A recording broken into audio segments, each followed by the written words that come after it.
Hello and welcome to another episode of We're Not Wizards. My name's Richard. I'll be your host for Tuesday or Thursday or Saturday or Sunday or in the morning or in the night time. It doesn't matter because after all it's your podcast. Joining me, they're repeat offenders. They're back.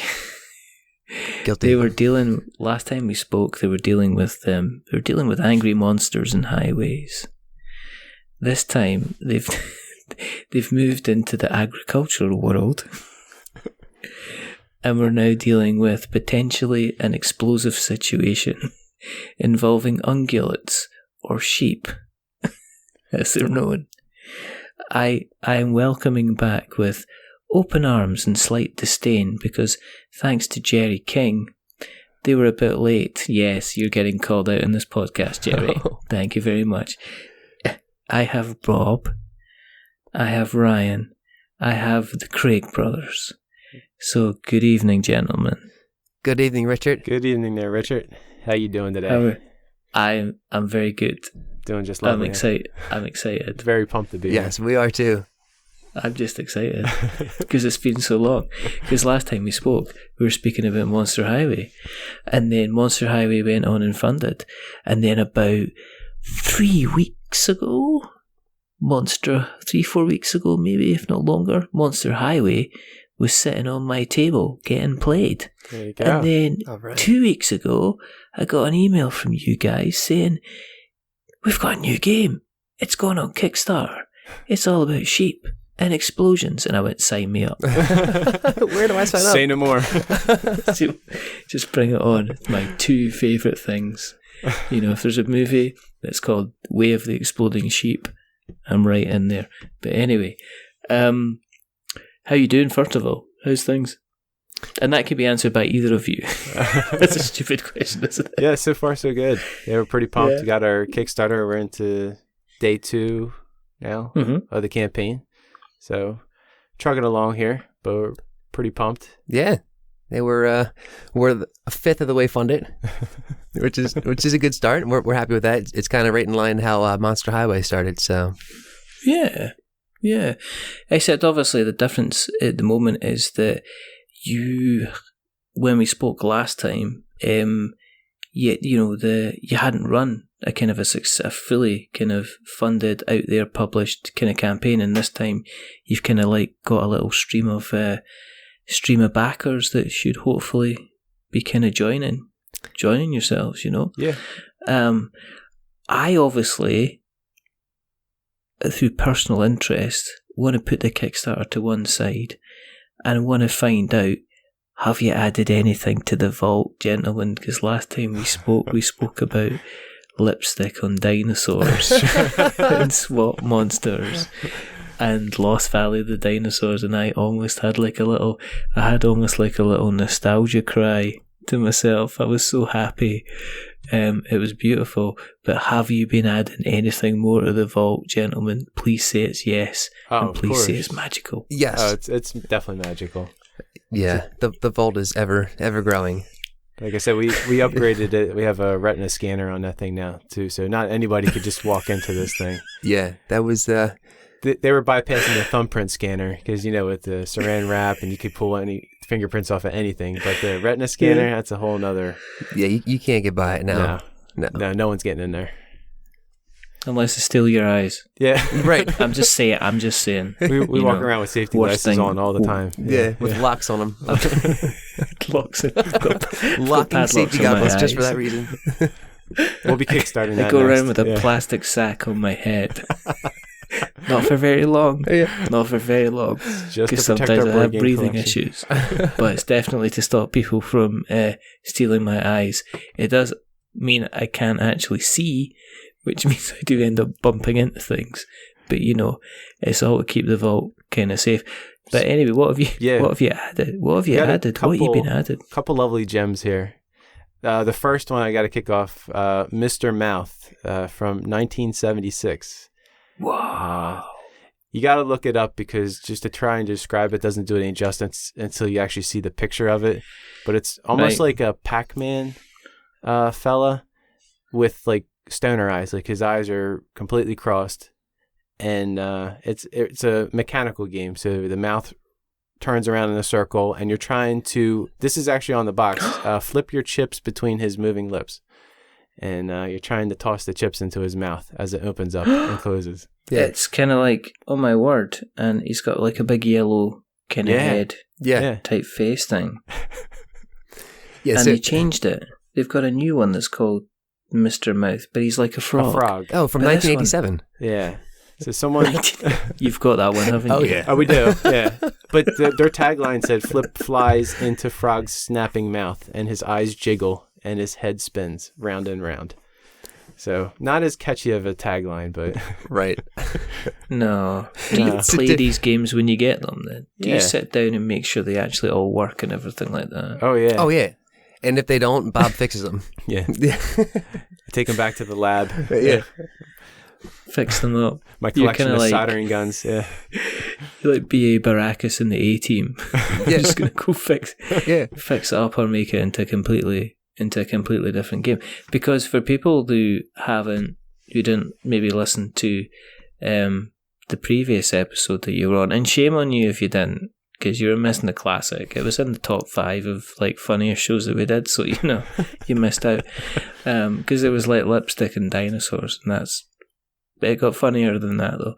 But you guys are like avid game collectors, and we're not just talking about 15 different variations of Carcassonne. You like collect games from like way back, the original kind of all manner of different types of board games, yeah. Yeah, I mean that's kind of what like really excelled us into the whole board game industry, going with the retro games, realizing that there's so many random games out there. So we really started collecting a lot of them. My basement got stuff with them, and then we started modernizing ourselves and learning some of the newer games. There's more to the game world. There's a whole new world. Yeah, than Mr. Mouth and Shake Up and anything by Waddington. Oh, awesome one. You have to look that one up too. It's Dynamite Shack. It's a older one. Right. The box is ridiculously huge, and you have giant pink thumbs, and you're trying to pick these dynamite sticks up and put them down the chimney of this house before the roof blows off. And it's got to be the most absurd game ever. And I'm actually looking this up as you. I'll have some background music. Gonna go ding ding ding ding ding. But right, okay, here we go. Dynamite Shack game. Yeah.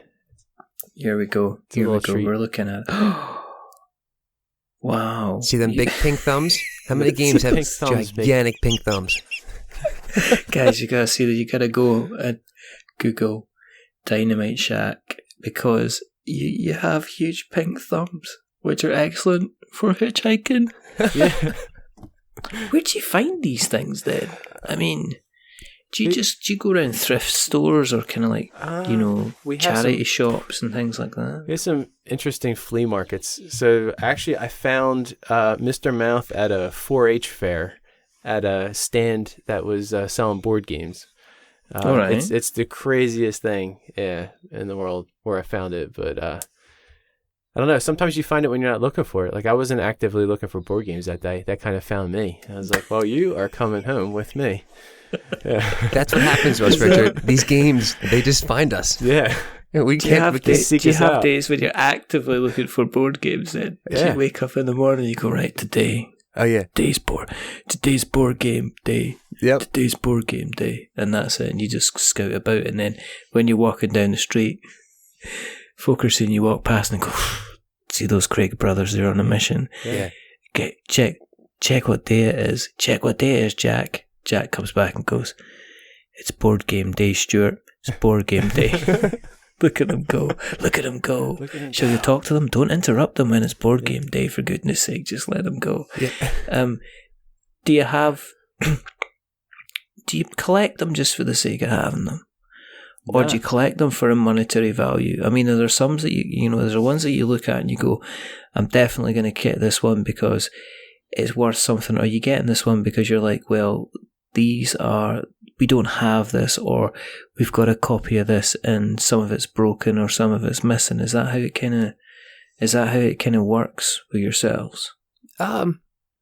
I wouldn't say I actively look for ones that are worth a lot. It's like if I see a whole shelf of random games, it's kind of like you look through the list and some games just kind of just pop out. I think because it's the most like ridiculous ones kind of catch my eye, where I can see having it on our game days and then pulling that one out, because we have a lot of game days and we're always playing like some of the newer games, but everyone knows if they're with Bob and I that there is going to be that random, Mr. Mouth or, giant pink thumbs are coming out or something like that. Yeah. So we already can visualize, playing, sitting on our kitchen table and pulling out, Mr. Mouth from 1976 and then seeing what it's like playing with a frog from 1987. And pretty sure that Dynamite Shack may be the last one in existence. So we never know when the Smithsonian or something like that's going to contact us and try and take it away from us. So we're trying to play it as much as we can right now. Yeah. Before it gets taken from us. Yeah. Are they allowed to just come up and just take it from you? Well, for a small sum of money. Right. Maybe an undisclosed amount of zeros at the end of that check. Exactly. Now we're talking about monetary value. We're kind of like, we're kind of thinking this is history. This is... I don't care where you put it, but this is as important as that Gettysburg Address thing. I don't know. Stick a couple of zeros. We want the money that folds. We don't want the money that kind of jingles kind of thing at the end of the day. That's right. Is there still a kind of like a holy grail of games that if you saw them sitting on a shelf, you'd be like squeeing a bit. You'd be like, ooh, kind of thing. I think probably Dark Tower. If I saw that, I saw somebody post that they found that at a thrift mart, a thrift store, and a working copy too. A working copy of Dark Tower. Yeah, I think that's probably the holy grail right now.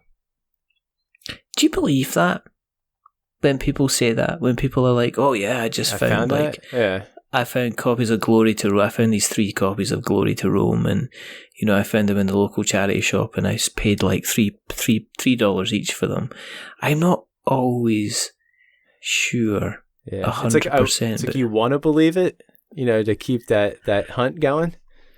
But I'd like to believe deep it. down, I did. It's like, was that a plant? Yeah.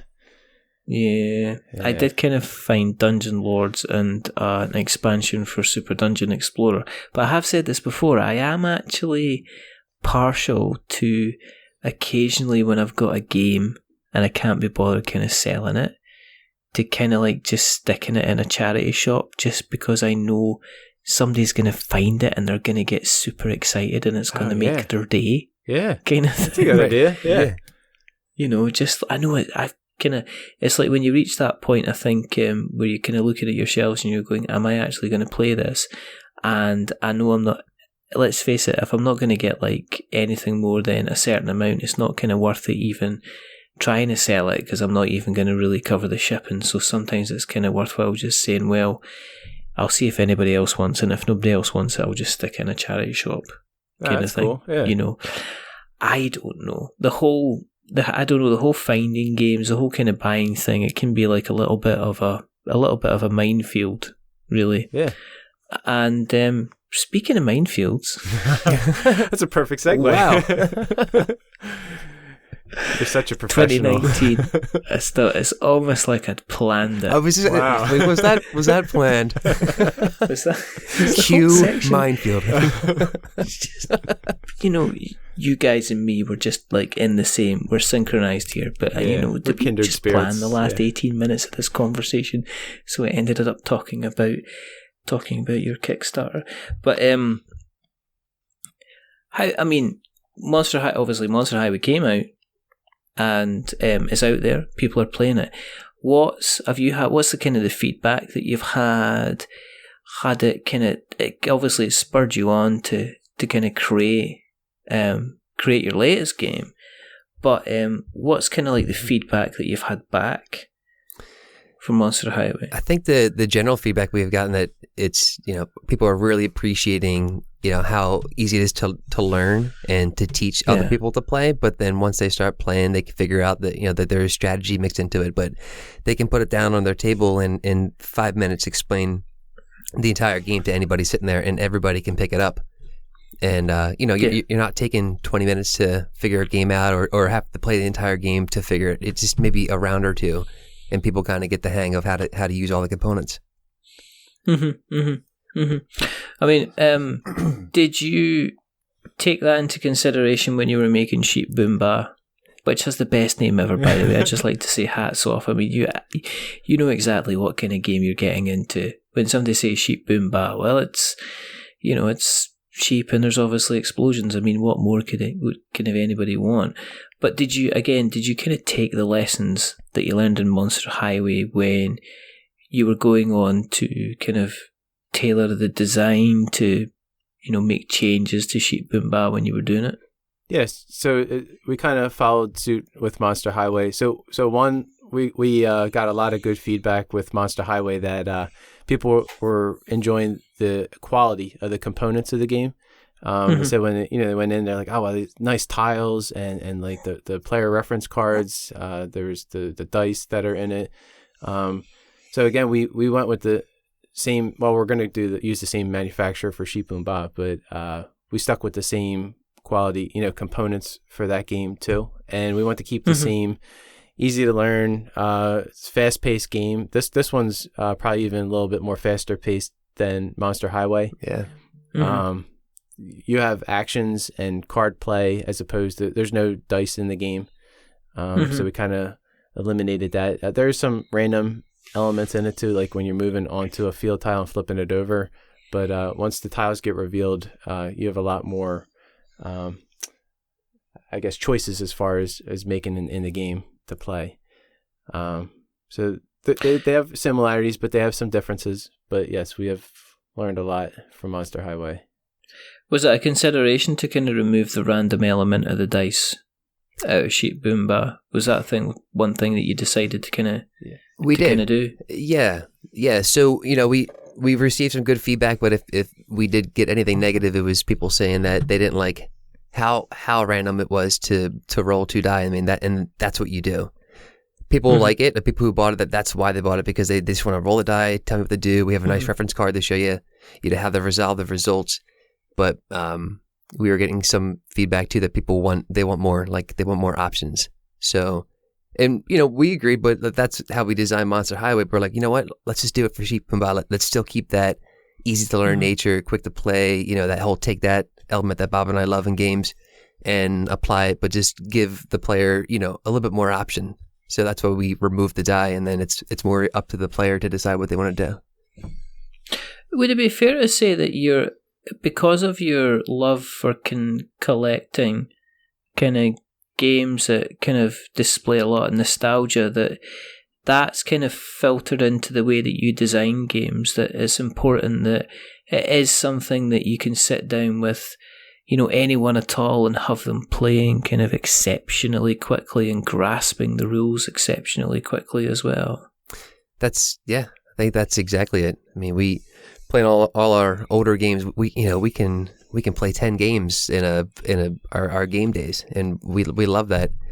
So when we start designing, we love like those slapstick, ridiculous themes, and I think that's why that kind of filtered into our design too for our games. So we're like, we might as well just design a game based around what we like, and it turns out there's a lot of other people that like that too. So we're pretty fortunate about that. And have you been kind of jumping into any kind of the newer stuff that's been out? Recently, have you been picking up any kind of newer games from the collection? Yeah. Oh yeah, definitely.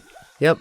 Yeah, I'd say it's switched now. I mean, we like collecting, and obviously if we're out and about and we see something like that, we'll pick up a retro one here or there. But I'd say it's like 90% now, like all newer stuff that we're picking up, because we're at all these conventions, we're there and we're killing time before the doors open up, so we're walking around and picking them up and checking them out.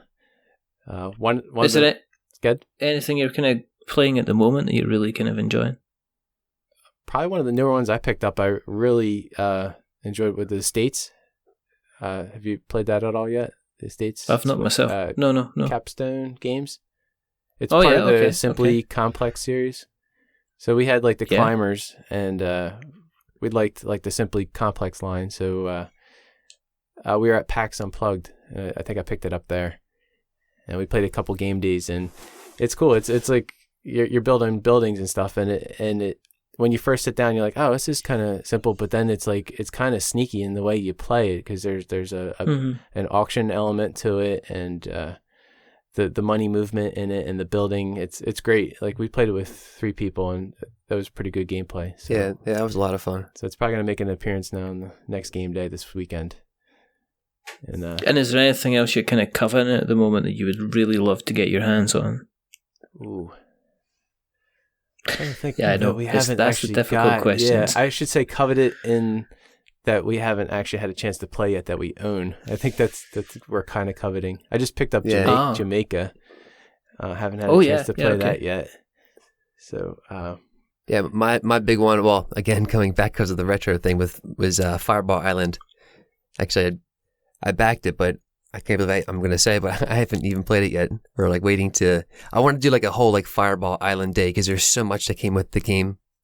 So I want to like play the game and then set up the, the pirate ship, all the expansions and try it. So I'm kind of waiting to that moment where we can just have just like a Fireball Island day because I want to start with the original and then go. You got the original, have you? Oh yeah, of course you've got the original. Why am I even asking? What a ridiculous, Richard? Why are you asking ridiculous questions? Thousand lashes as to whether they've got. I just wrapped it in plastic. Yeah, it's actually hidden behind all of the Trivia Pursuit boxes that we got from our local thrift stores. That's our secret security for it. We cut all the cardboard, just taped it around the box. the DVD scene, it's in the Trivia Pursuits. Yeah. They're like, all the stores. Who would ever look behind them? All the stores. What they say? They buy one Trivia Pursuit, you can have 50 for free. Yeah.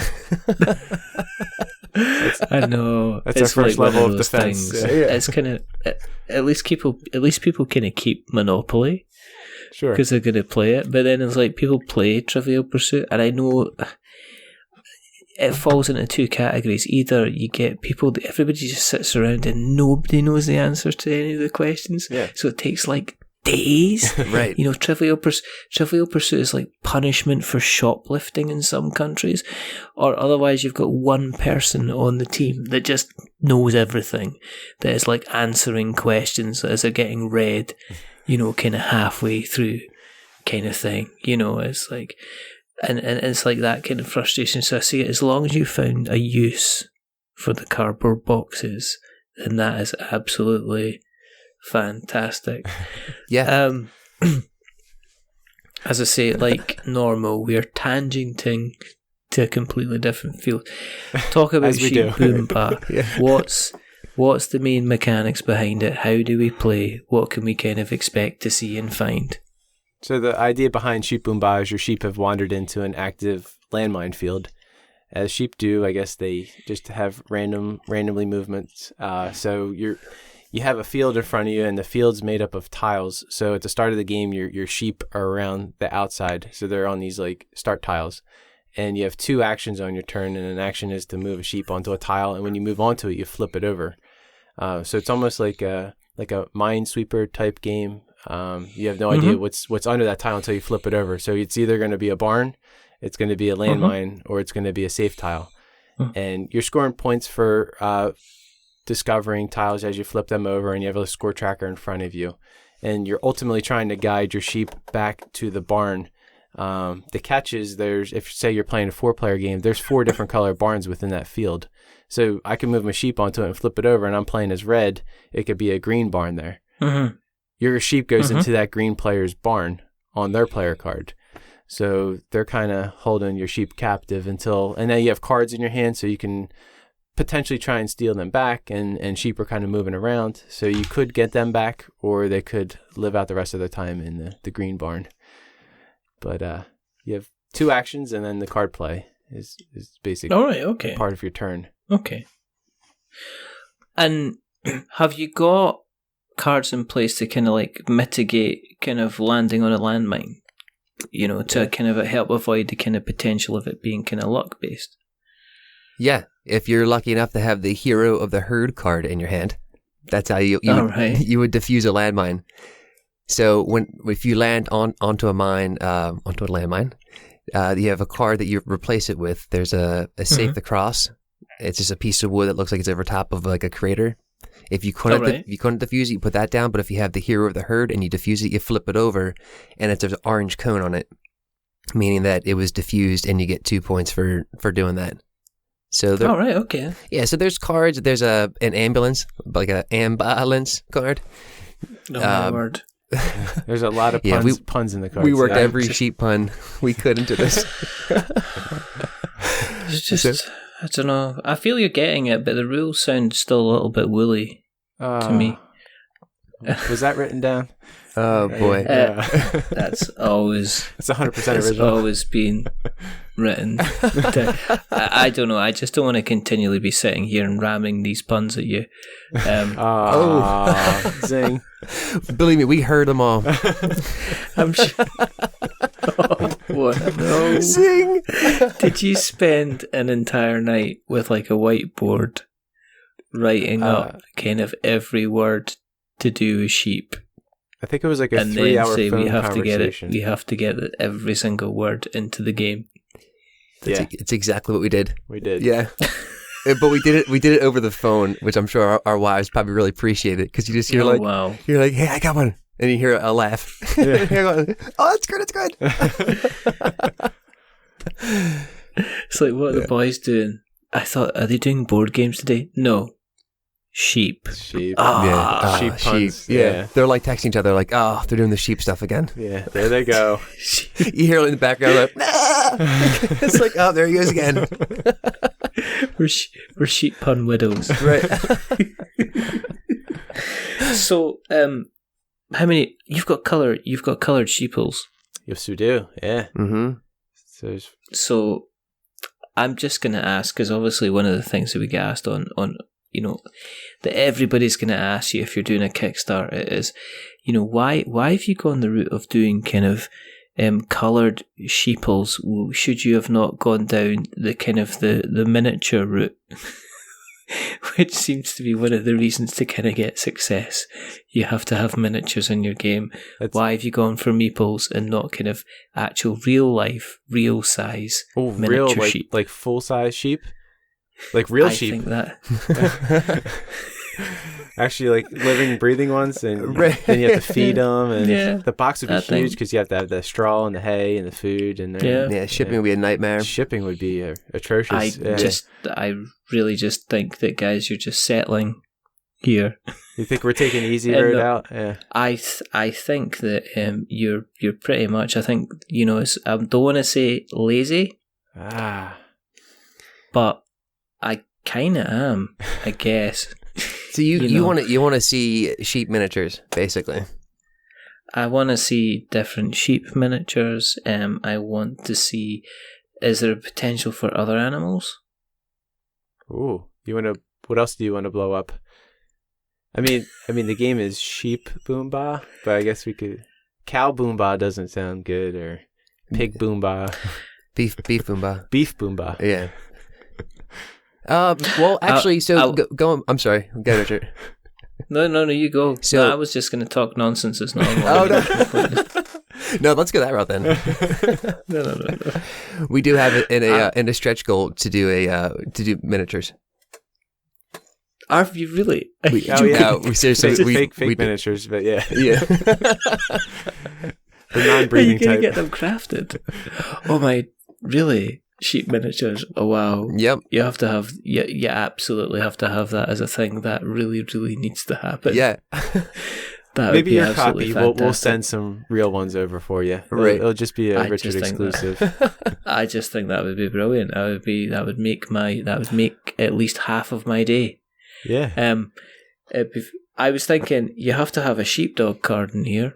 Oh, there is. Mm-hmm. Yep. There's the dog card. Is there? There's a dog. There's a fox.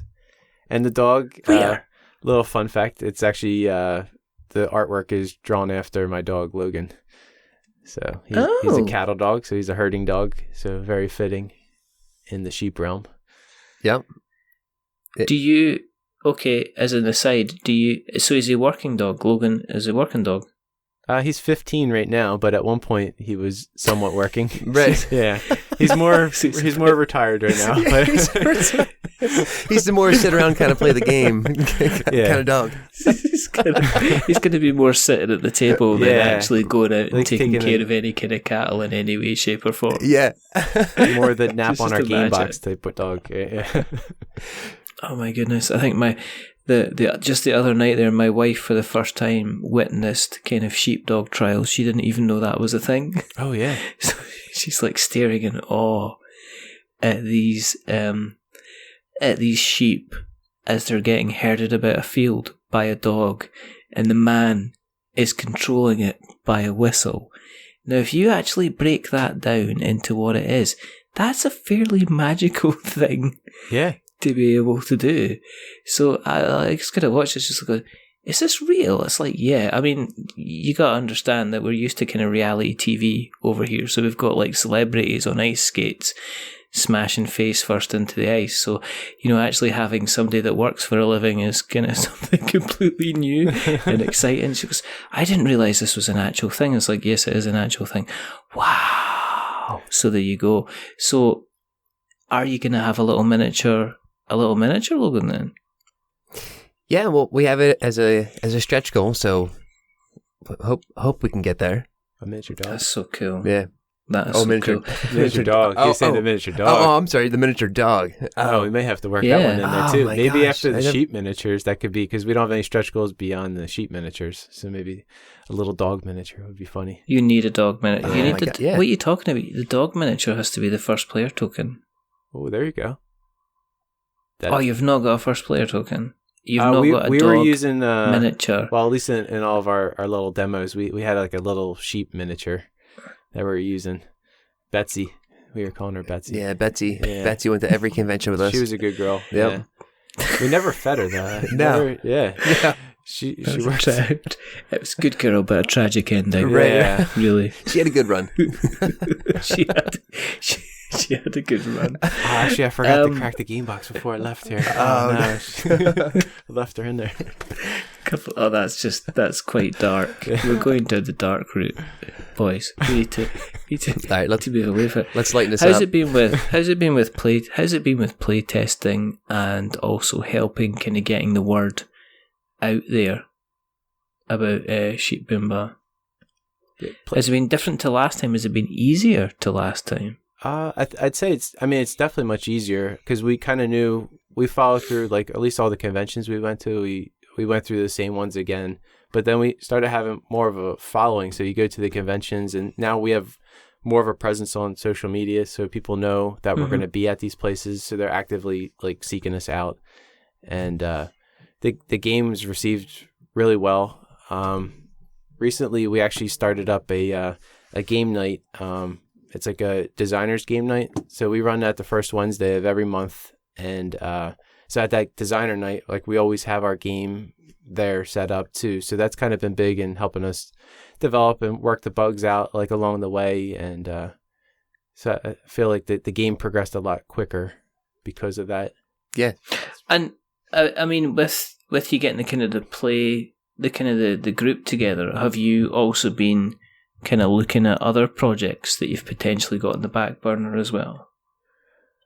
As far as like us signing type things, or as far as us developing? Yeah, or just designing other things as well. Yeah. Yeah. We have two other games where we're currently working on right now. One is probably closer to actually being shown out in public now. It's a two-player abstract game, so it's definitely in left field compared to all of our other games, but nothing's blowing up. There's no destruction stuff and no crazy over the top monsters and nuclear meltdowns at all. But it's out of the box. It's a 2-player abstract game. It's plays sort of in the chess realm. If anybody who likes chess has definitely appreciated this, who's played it.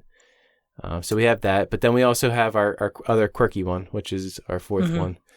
Yeah, we could just say it's Corn Mazes. So that's going to be our little spoiler for now. Exclusive. Right. But it's just not a normal corn maze. Well, obviously, I bet Jerry didn't get that, though. But you didn't tell that to Jerry. Yeah, Jerry, I'm still, there's going to be words in the car, young man. Let him have it. It's just ultimate team up, yeah. Ultimate going to be words up in the car, mate, more like I'm telling you. That's how it's going to be. Have you thought about is there the big, heavy meteor game for yourselves as well, as you kind of grow in confidence as designers and stuff? Are you kind of looking to expand what you're going to be creating over the next couple of years? Or are you fairly happy in kind of how you're approaching things at the moment? Yeah, I mean, I think we're pretty happy where we are. I think we're probably going to do, I think that next game, not the abstract one, but the other one might even just be a step up. So maybe we'll just keep stepping our way slowly. There's going to be an obvious difference between Monster Highway and Sheep and Ba when people start, playing Sheep and getting it. And we'll probably just do the same gradual step. So I think it will just be a nice natural progression, but I don't think we're ever going to put a ceiling on what what we would do. But I think we'll still kind of always have maybe a quirky kind of feel, but maybe the mechanics might be a little more, a little heavier. Do you think that's necessarily a bad thing? Is keeping kind of things kind of where you are in terms of making it kind of picking it up and kind of easy to play? Because I mean, I'm not being funny, but when me and my son played kind of Monster Highway the couple of times that we played it, it's incredibly easy just to pick up, stick on the table and start playing without even having to, really refresh yourself about the rules. Whereas I know there's other games that I've received which I'm still kind of struggling to get my head round, but that's probably because I'm a bear of very small brain. But do you think sometimes on Kickstarter there's a strive for everything to be maybe a bit kind of overcomplicated and in depth, and the biggest game ever and the most complicated game ever and the thickest rule book ever sometimes? Yeah. I see it a lot, just kind of looking through Kickstarter, and it's like there's so many heavy games coming out, and that's pretty much, again, why Bob and I are excited to be in this part of the game community of coming up with that, because it's the games that we want to play. We want to put it down in 5 minutes, start playing. We don't want to, spend an entire day reading a rule book and trying to figure it out, and then spend another day explaining it to your gaming group. So yeah. So are you more likely to go for as in complicated, as in kind of Fireball Island type of complicated, as to maybe going for a Mage Knight type complicated? If that was the direction you were going, it would be bigger, stronger, louder, faster kind of thing. Yeah, exactly. Yep, that's exactly right. I guess earlier when I was saying heavier, meaning maybe it's still that the game like a Monster Highway, Sheep Boom Bob, but maybe there's just a couple more things, but it's never going to cross that line where it's just it's going to hurt trying to get through the entire rule book. No, I think as I say, I think that's fair enough. I think it's sometimes really, really easy to, and I guess when I speak to a lot of people, one of the questions or one of the things that continually comes up is, did you, how much stuff did you have to strip out as you started? And a lot of the time people are like, well, I really, really had to strip an awful lot of stuff out because the beginning kind of thing was complicated. And I think one of the things that people are becoming more and more aware, especially I think in Kickstarter, is getting a game delivered, but making sure you're actually getting it to the table, because otherwise you're kind of just putting, $100 on the table, and you might as well just give it to somebody else because you're not actually really, really using it, apart from maybe getting involved in the Kickstarter. Yeah. I don't know. Exactly. Yeah, because I kind of think too, we like the heavier games too. We have one friend in particular, so we got to play Scythe for the first time, and we like heavier games too, but the game groups that we have that can actually play those type of games are so small. We have 2 or 3 friends, good friends that will actually play those games, but the other 90% of our friends will play our style games. So I think that's kind of maybe why we gravitate towards that, because on our game nights, we're, like I said, we pull out Sheep, we pull out Monster Highway, but then we pull out a handful of other ones that we know that we could teach pretty quick and rip through. And that's why I think we're in our comfort zone with that too.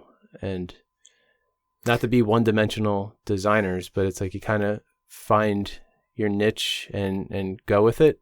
And then your following also starts to, follow suit. So our Monster Highway backers are kind of hopping on with Sheep because they're like, oh, we liked Monster Highway. We've played Sheep. Yeah, they have a similar feel. Yeah, we'll stick with you and we'll follow you. Yeah.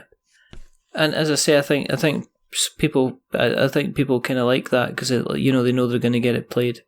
They know they're going to have fun. They know they're going to kind of have a good time. So, sure. In terms of the price of entry, as in how much is a pledge going to cost you, if you want to get a copy of Sheep Boom Ba? Yes, one copy of Sheep Boom Ba is $29. So we're able to. That's nothing. We were trying to drop that down too, because with Sheep Boom Ba, it doesn't have a game board in it. So with Monster Highway, there's the game board. So we're trying to look at how can we, cut costs a little bit, and it really isn't necessary to have a board. So if we're able to drop that out and still keep the same quality and the components, we actually went with when we got our quotes from our manufacturer, we went with the best card stock, the best cardboard stock. Yeah, everything, all the components are like top notch right off the bat. Like linen finish, that's not even a stretch goal. It's like everything's just included in on that. Right out the gate. So like if we could just bring the best quality game forward right off the bat and not have a board in there, we can get that down right at the $29 price point for the backers. And we went with a dual board for the player board. So like when you're moving your Sheep to score tracker, because a lot of times on our original prototype we had, the Sheep were kind of moving all over the place. There's a score tracker around the perimeter of your player board. All right. So then you bump the table and your Sheep moves, and people were like, "Oh wait, I don't remember where I was." So then we came up with the idea to do the dual layer board. So now the Sheep has a nice little square home on every point, 1 through 20, 0 through 29. Cool. Yeah. So the barns have like a little corral around it too. There's a barnyard on there. So yeah, we were able to really focus on the components. So how long has it got to run on the campaign? You've still got like a good well over 3 weeks to go. Probably 25 days at recording, and by the time this comes out, probably about a good 3 weeks to go. Yeah. Sure. Yeah. And are you kind of quietly confident with how things are going so far? Yeah, it's actually pretty similar to how Monster Highway started. So we didn't have like a gigantic first day with Monster Highway. Same thing with Sheep, and then everything kind of trickled in, and then it was a nice burst at the end. But our funding goal is lower for Sheep Boom Ba, so we're a fifth of the way there now, and we're 2 days in, so we're pretty happy with that. Yeah, no, that's cool. That's cool. Yeah, well, that's good. That's good. If people want to keep an eye on you on the internet webs. Where do we find you on the internet webs? Well, you can go to our website is onedaywestgames.com. And then we're on all the social media platforms at One Day West Games. And then we also, and our YouTube channel too is also One Day West Games. Oh, right, okay. And is that where you can see kind of like gameplay of Sheep Boom Ba and kind of Monster Highway, yeah? Yeah, we just posted a playthrough video of Sheep Boom Ba at our last game day. We filmed that, so that's up there now. We made our how to play video, so you can watch it in a 4-minute video how to play. If you get a chance to, you got to take a look at our commercial for Sheep Boom Ba too. Save that one for last. I think for definite that is something that's going to have to get linked into the show notes so everybody can see it. Are you wearing costumes? Well, not so much, but it's over. Are you familiar with infomercials and how they run at like retro infomercials? Yeah, so that was the basis for the video for this one. Yeah. Kind of Again, it ties into, Bob and I our love for infomercials. Yeah, if you watch it within the first seconds, you're like, "Yep, it's those guys." Yeah, there they are. They're the masterminds behind this one for sure. Again, it's the whole like over the top, top. Like Bob said before in the past, he was like, the black and white scenes where people are having like their worst day of their life. Like something in the black and white scene, and then it goes into color, and you hear the chime in the background. And then now introducing the best thing in the world. So we took that format and then applied it. We're like, wouldn't it be funny if it was a board game? Yeah, like the infomercial was a board game. So absolutely not cheesy at all in any way, shape, or form. Oh no, it's full blown big production. So yeah. Straight laced, very straight, very serious, down the middle, very serious, informative and educational at the same time. Oh, it is. Exactly. Yep. Sheep and Bob can do a lot of different things. Yeah, especially the newer generation. They probably have no idea what an infomercial is because no one actually watches commercials or anything like that anymore. Right. Exactly. Yeah. Exactly. But yeah, so what we'll do is we'll make sure that we put a link in the show notes so that we have notes to show. If you want to keep an eye on what we're up to, go to the internet web, search for We're Not Wizards. You'll find us on various places, Worn Out Faces, I don't know, all the places as normal. There's kind of like our website, and there's Twitter, and there's Instagram, and there's Facebook. And you can email us, magic@we'renotwizards.com. You can always jump onto these podcast catchers if you've liked what you listened to tonight and drop us a little subscription on places like Acast and Stitcher and Spreaker and Spotify and Google Podcasts as well. For some reason we're on there. Google has apparently found us and they're not going to let us go. If you like what you've listened to tonight, there's couple of things you can do. Tell somebody else. Just tell somebody else. It's always nice. We appreciate it. And you can go to Apple Podcasts and you can drop us a rating, a subscription, and a review. And if you are going to drop us a rating or a review, don't give us 10 stars because it makes us big-headed, but don't give us 1 star because it makes us cry. Give us 5 stars because it's like in the middle, and just like Jerry King, it's average. One last I've still not forgotten Jerry because road. every single time for the next 5 podcasts he's going to get mentioned. Yeah. But the people who have not been average, I bring you Bob, I bring you Ryan, I bring you the Craig brothers. Thank you very much, sir. Yeah, thanks for having us. Yeah, Richard, thank you. This is always a blast. Always a pleasure to have you on. It's always fun. There's only a couple more things to do. The first thing is to remember that we are many things, but we're not wizards. Are we wizards, gentlemen? No, we are not, Richard. Never. No. There you go. And the second thing is to say goodbye. So it's goodbye from Bob. Yes, goodbye, everybody. And Richard, And thank you. And it's a goodbye from Ryan. Goodbye, everybody. And it's a goodbye from me. Remember, stay safe, roll 6s. And if you're looking for something that's accessible and fun and easy to play and pick up and learn and is involving sheep and explosions and farms and potentially miniatures, then you have to check out Sheep Boom Bar. But until the next time, meh. Blah.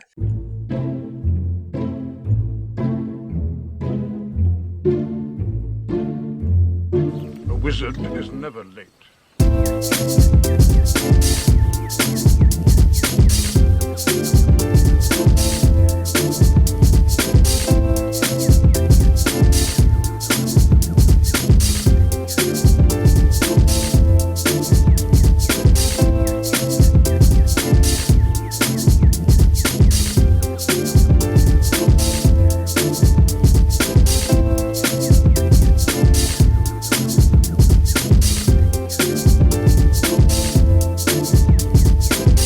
Nor is he early. He arrives precisely when he means to.